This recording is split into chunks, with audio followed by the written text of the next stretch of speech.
जी नमस्कार। आज की इस वीडियो को हम लोग एक नए टॉपिक की ओर लेकर आगे बढ़ रहे हैं।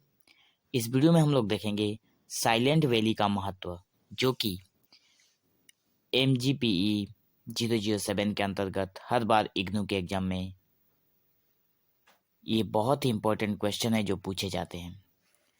यह वैली, तो ये जो वैली है, सबसे पहले हमें ये समझना पड़ेगा कि साइलेंट वैली का मतलब क्या है।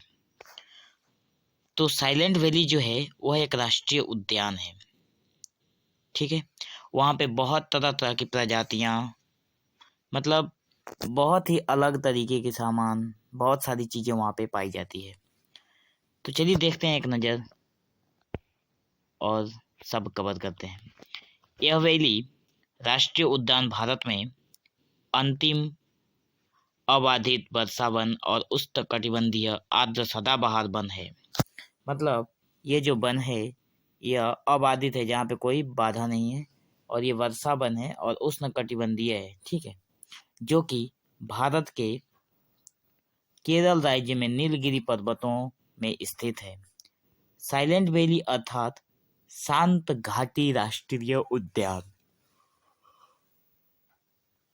मतलब ये साइलेंट वैली का मतलब है राष्ट्रीय उद्यान जो है वो शांत घाटी राष्ट्रीय उद्यान है, ठीक है। ब्रिटिश ने इस क्षेत्र को साइलेंट वैली नाम दिया था।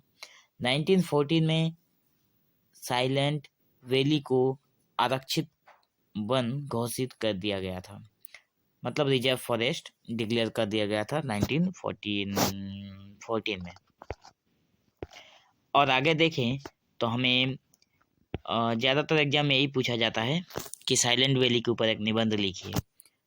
तो साइलेंट वैली जो है वो, उसकी जो एरिया है वो आयताकार है, रेक्टेंगल है, ठीक है।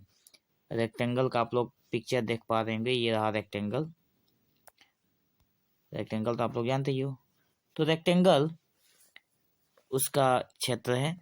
यह पूर्व पश्चिम में ये 7 किलोमीटर है और उत्तर दक्षिण में ये 12 किलोमीटर लंबी है। इसकी उत्तरी छोर पर सीसापारा चोटी है। सीसापारा सबसे लंबी चोटी है। इस सदाबहार वनों में मृदा काली और थोड़ी सी अम्लीय है। मृदा का मतलब माटी होता है। ये सदाबहार जो वन है इसमें मृदा जो माटी जो है वो काली होती है और थोड़ा सा अम्लीय है, जहाँ जैव पदार्थों का अच्छा संचयन है, ठीक है। अच्छा आगे देखें तो कुंजी पूजा नदी जो है, ये कुंजी पूजा एक नदी है, ठीक है। थोड़ा ये टॉपिक जो है ना, थोड़ा नॉर्मल जो कॉन्सेप्ट होते हैं उनसे थोड़ा हट कर है, तो इसे थोड़ा ध्यान से देखना बहुत जरूरी है।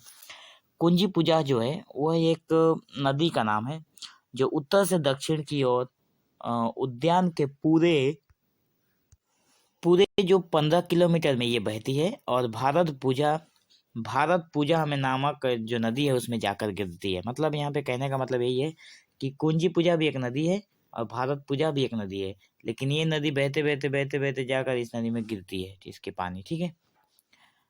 यह नदी अपने 12मासी निर्मल जल के लिए पहचानी जाती है।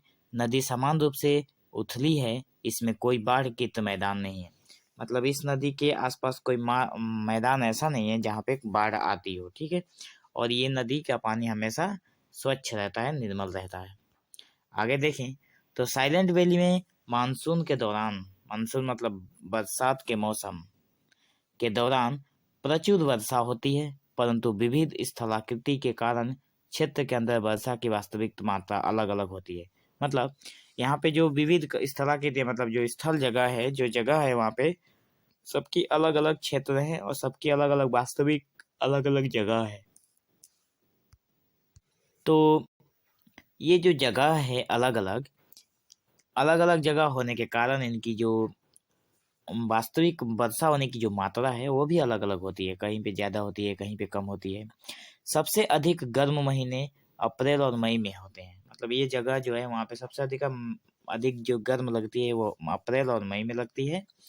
और इसकी जो तापमान होती है गर्मी की वो 23 डिग्री होती है, ठीक है। और सबसे अधिक ठंड लगती है जनवरी और फरवरी के मंथ में, जो कि औसतन 18 डिग्री से भी कम का तापमान होता है ठंड के मौसम में। ये जो वैली है पक्षियों और पशुओं की बहुत सी दुर्लभ प्रजातियों के लिए प्रसिद्ध है। मतलब यहाँ पे तरह तरह के पशु पक्षियों की प्रजातियां पाई जाती है। यहाँ स्तनधारियों में सबसे बड़ा पशु और गौर है। यहाँ पे स्तनधारियों में सबसे बड़ा पशु गौर है। तितलियों की 128 से अधिक प्रजातियां हैं और पतंगों की 4000 प्रजातियां हैं। ये जो वैली है यहाँ पे 128 तितलियों की प्रजाति है और इसमें 4000 प्रजाति होती है पतंगों की। इस घाटी की वनस्पति में पुष्पित जो पादपें होती है, इस घाटी के वनस्पति में जो पुष्पित पादपें होती हैं उसकी संख्या लगभग 1000 प्रजातियां पाई जाती है। तो निबंध लिखने के क्षेत्र में ज़्यादा कुछ नहीं लिखना है, बस यही सारी बातें अगर आप लोग ध्यान में रखते हैं तो लिख पाएंगे। थोड़ा सा और नीचे हम लोग देख लेते हैं। यहाँ हाल ही में, ये बहुत इंपॉर्टेंट है, ये आप लोग ध्यान रखिए। यहाँ हाल ही में एंजियोस्पर्म्स, ठीक है, ये नाम आप लोग याद रखिएगा, एंजियोस्पर्म्स की पहचान हुई है। यह विशाल खोखली कैट आलाइंग वृक्ष है, ठीक है। एंजियोस्पर्म्स की जो पहचान हुई है उसके बाद यहाँ पे एक विशाल खोखली कैट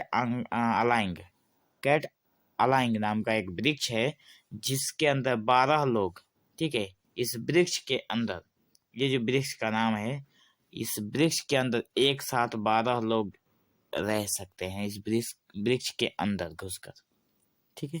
तो बहुत सारी जानकारियां और भी थी पर हमें जितना इम्पोर्टेंट लगा एक नोट्स के निबंध के हिसाब से उतना हम लोगों ने कवर किया है। अगर आप लोगों को वीडियो अच्छा लगा हो तो वीडियो को अपने दोस्तों के पास शेयर जरूर करें और बने रहें हमारे चैनल के साथ आगे के लेटेस्ट वीडियो की इन्फॉर्मेशन पाने के लिए। तब तक धन्यवाद।